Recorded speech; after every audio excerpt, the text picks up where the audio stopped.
Hi friends, Padma ಕಿಚನ್ಗೆ ಸ್ವಾಗತ.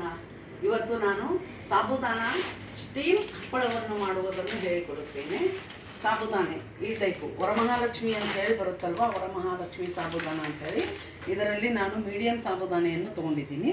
ಇವು ತೆಳ್ಳಗೆ ಸಾಸಿವೆ ಇದ್ದ ಹಾಗೆ ಇರುತ್ತವೆ, ಚೆನ್ನಾಗಾಗುತ್ತೆ ಇದರಿಂದ ಮಾಡಿದರೆ.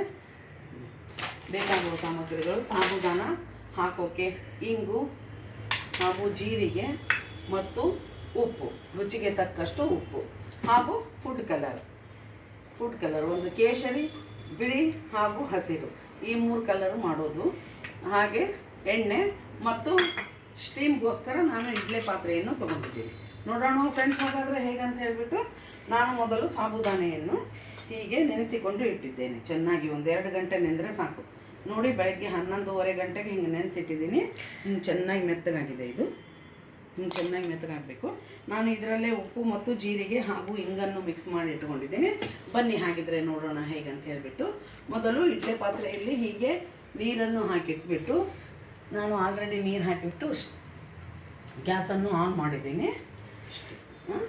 ನೋಡೋಣ ಹಾಗಿದ್ರೆ ಈ ಇಡ್ಲಿ ಪಾತ್ರೆಯನ್ನು ಇದಕ್ಕೆ ಸ್ವಲ್ಪ ಹೀಗೆ ಎಣ್ಣೆಯನ್ನು ಹಚ್ಚಿಬಿಟ್ಟು, ಎಣ್ಣೆ ಹಚ್ಚಿದರೆ ಬೇಗ ಬಿಡುತ್ತೆ. ಎಣ್ಣೆಯನ್ನು ಹಚ್ಚಿ ಇದಕ್ಕೆ ಹೀಗೆ ಉದುರಿಸುತ್ತಾ ಹೋಗಬೇಕು ಚೆನ್ನಾಗಿ.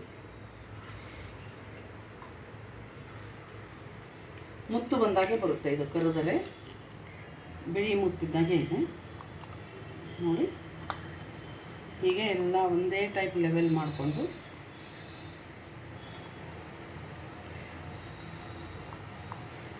ಒಂದೇ ನಮೂನೆ ಲೆವೆಲ್ ಬರಬೇಕಿದು.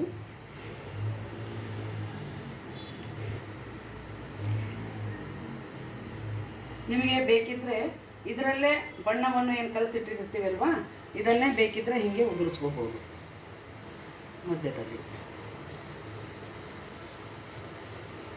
ಮಧ್ಯದಲ್ಲಿ ಇದನ್ನು ಉದುರಿಸ್ಕೋಬೋದು. ಬೇಕಿದ್ದರೆ ಎಲ್ಲವೂ ಬೇರೆ ಬೇರೆ ಕಲರ್ ಬೇಕಂದರೆ ಬೇರೆ ಬೇರೆ ಕಲರನ್ನು ಮಾಡ್ಕೋಬೋದು, ಅದು ನಿಮ್ಮ ಇಷ್ಟ. ನೋಡಿ, ಹೀಗೆ ಚೆನ್ನಾಗಿ ಒಂದೇ ಲೆವೆಲ್ಲಿಗೆ ಇದನ್ನೆಲ್ಲ ಹಿಂಗೆ ಮಾಡಿಬಿಟ್ಟು ಇದನ್ನು ಸ್ಟೀಮ್ಗೆ ಇಡೋಣ. ಹೀಗೆ ಸ್ಟೀಮ್ಗೆ ಇಟ್ಟು ಇದನ್ನು ಒಂದು 5ರಿಂದ 6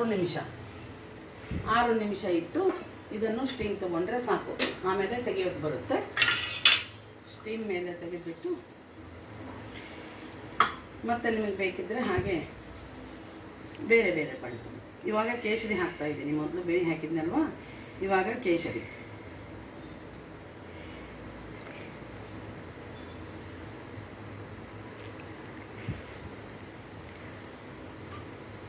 ಬೇಕಿದ್ದರೆ ನಿಮ್ಗೆ ತೆಳ್ಳಗೆ ಬೇಕೆಂದರೆ ಸ್ವಲ್ಪ ಹಾಕ್ಕೊಳ್ಳಿ ಸಾಬುದಾನಿಯನ್ನು. ನಾನು ತೋರಿಸೋಕ್ಕೋಸ್ಕರ ನಿಮ್ಗೆ ಹೀಗೆ ಹಾಕಿ ತೋರಿಸ್ತಾ ಇದ್ದೀನಿ. ಇದರ ಮಧ್ಯದಲ್ಲಿ ಬೇಕಂದರೆ ನೀವು ಹೀಗೆ ಬಿಳಿ ಮುತ್ತುಗಳನ್ನು ಹಾಕೋಬೋದು. ಬಿಳಿ ಮುತ್ತು ಅಂದರೆ ಸಾಬುದಾನಿ ಮುತ್ತಿದ್ದಾಗಿರುತ್ತಲ್ವ ಇದು. ನೋಡಿ, ಹೀಗೆ ಒಂದರ ಮೇಲೊಂದು ಹೀಗೆ ಇಟ್ಬಿಟ್ಟು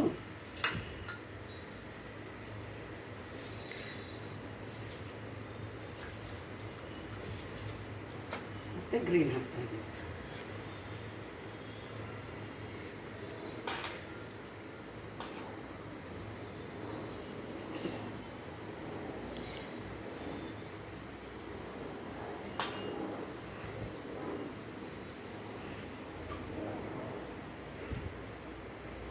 ನೀಟಾಗಿ ಹಾಕ್ಕೊಂಡ್ಬಿಟ್ರೆ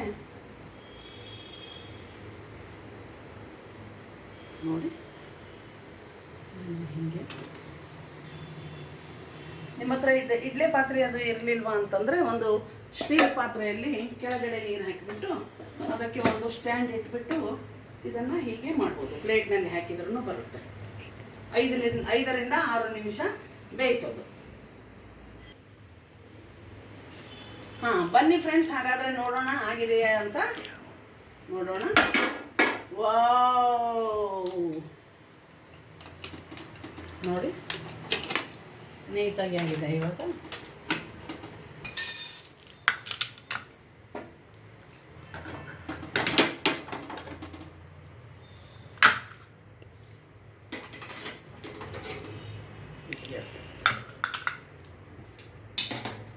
ಇದನ್ನು ಒಂದು ತಟ್ಟೆಯಲ್ಲಿ ಒಂದು ಪ್ಲಾಸ್ಟಿಕ್ ಕವರನ್ನು ಹಾಕ್ಕೊಂಡು ಇದನ್ನು ನಾವು ಇವಾಗ ಬಿಡಿಸ್ಕೊಳ್ಳೋಣ. ಇದನ್ನು ನೀಟಾಗಿ ಇಡ್ಲಿ ತೆಗೆಯುವ ಸ್ಪೂನ್ ಇರುತ್ತಲ್ವ ಅದರಿಂದ ಹಿಂಗೆ ಸುತ್ತ ಹರಿದು ಹಿಂಗೆ ಇದು ನೋಡಿ ಹಿಂಗೆ ನೀಟಾಗಿ ಬರುತ್ತೆ. ಇದನ್ನು ಉಲ್ಟಾ ಮಾಡಿ ಹಾಕಬೇಕು.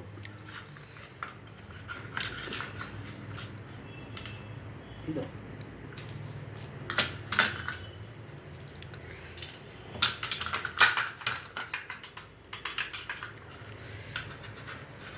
ಮೊದಲು ಹಿಂಗೆ ಎಲ್ಲ ಬಿಡಿಸ್ಕೊಂಡ್ಬಿಟ್ಟು ಆಮೇಲೆ ಬುಡದಿಂದ ಹಿಂಗೆ ಸ್ಪೂನ್ ಹಾಕಿ ಒಮ್ಮೆಲ್ಗೆ ಹಾಕಿದರೆ ಹರಿಯೋ ಚಾನ್ಸಸ್ ಇರುತ್ತೆ.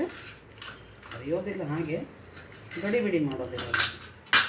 ನೋಡಿ ಹೀಗೆ ಚೆನ್ನಾಗಿ ಇದನ್ನು ಹಿಂಗೆ ಹಾಕ್ಕೊಂಡ್ಬಿಟ್ಟು ನೀಟಾಗಿ ಆಮೇಲೆ ನೀವು ಬಿಸಿಲಿನಲ್ಲಿ ಒಣ ಹಾಕ್ಕೊಳ್ಳಿ. ಬಿಸಿಲಿನಲ್ಲಿ ಒಣ ಹಾಕ್ಕೊಳ್ಳಿ.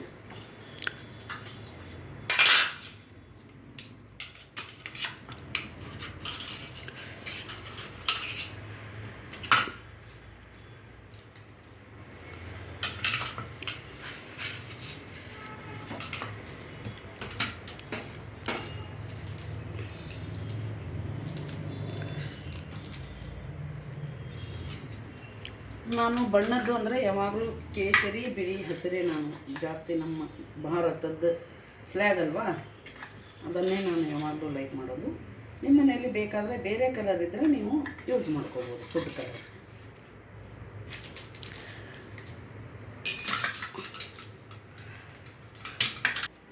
ಇದನ್ನು ಒಂದು ಪ್ಲಾಸ್ಟಿಕ್ ಕವರ್ನಲ್ಲಿ ಹಿಂಗೆ ಹಾಕೊಂಡ್ಬಿಟ್ಟು ಬುಡಕೆ ತಟ್ಟೆ ಹಾಕಿ, ತಟ್ಟೆ ಮೇಲೆ ಹಿಂಗೆ ಕವರ್ನಲ್ಲಿ ಹಾಕಿ ನಿಮಗೆ ಒಳಗೆ ಹಾಕೋಕ್ಕೂ ಈಸಿ ಆಗುತ್ತೆ.